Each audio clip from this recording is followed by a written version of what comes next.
Welcome to our UEFA Champions League last 16 preview. We're joined by European football expert and a Football Report reporter, Dom Vieira. Dom, hello. Hey guys.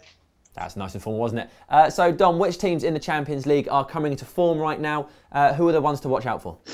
Well, I think just like last season, Real Madrid, Barcelona, of course, defending champions Bayern Munich. Although I've got a little feeling that Atletico, despite that they're focusing on a very big La Liga dream and they're doing very well in Spain, I think there might be a surprise out there as well, depending on what pans out later on. Chelsea will be up for like Mourinho, and I also think Man United have a chance, just like Chelsea in 2012. Terrible domestic form, but they went all the way to Champions League final and they won. So I think the players, if they get it together, Man United could even be surprised. But I still think the favourites will be Real Madrid, Bayern Munich, and FC Barcelona. By far. Okay, any team struggling out there that we thought would be doing all right? I think AC Milan. AC Milan normally like the Champions League. They've got a good history in the tournament, but they're at a very big transition period. They're going to play Atletico, and I'd be very afraid if I was an AC Milan fan, and I wouldn't be surprised if they're knocked out. So I think that's going to be the one. I think Arsenal are up for against Bayern. The players are going to give it their all, and then of course PSG with Zlatan, who's a magnificent player, magnificent individual, and Laurent Blanc's done great work at the club. I think PSG could also be a little bit of a threat, but it really depends, I think, on who goes through the next round and the luck of the draw, really. Okay, so we know Chelsea have lost Mata and United can't play him in the Champions League, but has anybody else significantly improved their squads during January, or perhaps suffered from selling? Olympiacos did, Mitroglou, as I discussed already for you guys. I think Mata he was a transfer of this winter. Interestingly enough, Barcelona and Real Madrid, they very rarely sign players in the transfer window in the winter. I think Madrid got Diego Lopez because they needed him last season due to his injury. And then Barcelona, I think the last winter signing might have been Maxi Lopez back in 2006, if I'm not mistaken. So most of the big clubs this season did not buy players in the winter window. I think the only other big transfer would have been Cabeye to PSG. He's going to be a very useful player. As we saw in Newcastle, a very instrumental player in midfield, can pull the strings and score the goals. So he's going to be a big boost for them. He can play in the Champions League. So I think that PSG have probably got the best player on the pitch. But I have to point out for Real Madrid, Jesse Rodriguez, Cantera young player, who was on loan at Getafe last season, has been on phenomenal form the past few weeks. So he's kind of like a great January arrival for the club. So I think he'll be great. He can set the stage on fire, even though he's got Ronaldo, Bale ahead of him. He's one to look out for. So he's a great signing for the club, I think. Excellent. Okay, so looking at the draw of the last 16, which ties stand out for you? Obviously, there's Barcelona and Manchester City and Bayern Munich and Arsenal. Anything else or anything you want to talk about those games? Those are two classics. I think Galatasaray Chelsea is going to be an interesting one because we've got the whole Drogba going back to Stamford Bridge, Mancini, Mourinho. They've got a bit of bad blood due to their Inter Milan days, and Schneider, of course, reuniting with Mourinho. So that's going to be quite an interesting game, I think, from an emotional point of view. Galatasaray were very lucky to get to this point of the competition, knocking out Juventus in their last match in a very unexpected circumstance. So definitely think that's one to keep an eye out for. But I also think Schalke Real Madrid could be something interesting. Real Madrid, because the first game is in Germany, Real Madrid's fortunes in Germany are never very good. So it's a good game to see. But I think when you get to the last 16 of the Champions League, I think all the games are great to watch and all the teams are going to be playing good football. Yeah. Who do you think will be making it through, especially in the big games? City Barcelona is a tough one to call because City at home are a force, but at the same time they're such an unexpected side, so they can lose whenever you least expect. And with Barcelona, I think they're finally getting their final gear into place. Messi's back; he's scoring goals week after week. Some great goals in the past 2 games he scored. So I think Barcelona is going to cruise through. As I said, I think Atletico will pip Milan, and it won't be such a big surprise. Dortmund Zenit, no way. I can't see Zenit.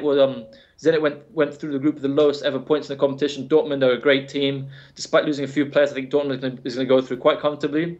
Galatasaray, Chelsea, Mr. Mourinho all the way. Dom, how is Dortmund's form at the minute? Are they struggling in the league? Because they were superb last season, but they have lost a few players. As you mentioned, they've got Lewandowski who's going at the end of the season. Has that mattered? I think it matters. I think even though Lewandowski is the top goal scorer in the Bundesliga, it's very hard to play a player whose head is not at the club.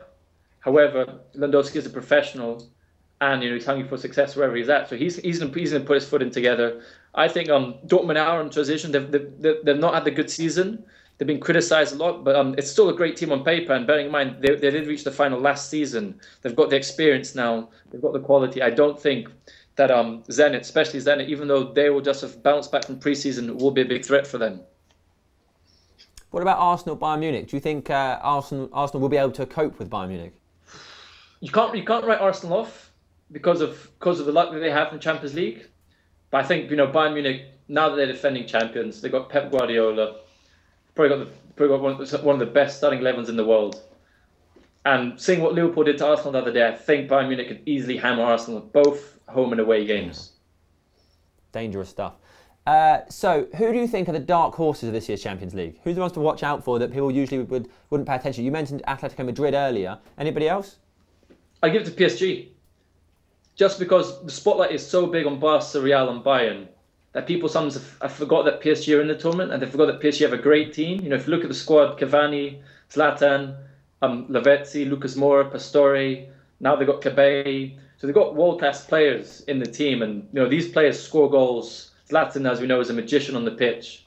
So I definitely think PSG are one to look out for, and they could go quite far, as it all depends on luck of the draw. I think they got a very easy tie. They're playing Leverkusen. Man United hammered Leverkusen easily 5-0 at Leverkusen. So I could expect PSG doing the exact same damage in Germany. So I definitely think PSG is one to look out for, and it all depends on the luck of the draw, I think, in this case. Okay, so an important question. How do you think United will get on? They'll beat Olympiacos comfortably. I think if they get a good quarter-final draw, they could go all the way to the final. They've got to remember what Chelsea did in 2012. Poor Premier League team. The club was falling apart. Changing of managers, players having problems off the pitch. I think Man United could go all the way if they focus. If David Moyes, this is the only trophy he can win, right? If he puts all his eggs into one basket with a bit of luck and playing a bit of good football, they could be at the final in Lisbon. Okay, big claim, and luck has not been on our side if you listen to our manager this year. So Dom, finally, who is your prediction to win this year's Champions League? It was Benfica. I'm a big Benfica fan, and we are hosting the final at our home ground, Estádio da Luz. I'd like to see an El Clasico final, and I'd like to see Ronaldo score a goal in the Champions League final. So I'll go for Real Madrid. Okay, Dom, thank you very much. So that was our last 16 preview. Dom thinks Moyes might put all his eggs in one basket and we could win the Champions League. Who knows? Let us know what you think. Please write it down below. Please like the video. Definitely comment. Subscribe. We can't do anything without you subscribing. And because of that, I'm going to ask you to share this video. Please get it on Facebook. Get it on Twitter. Is MySpace still a thing? Someone? I have no idea. Put it on there. I don't think it is. So share. That would be great. Thank you very much.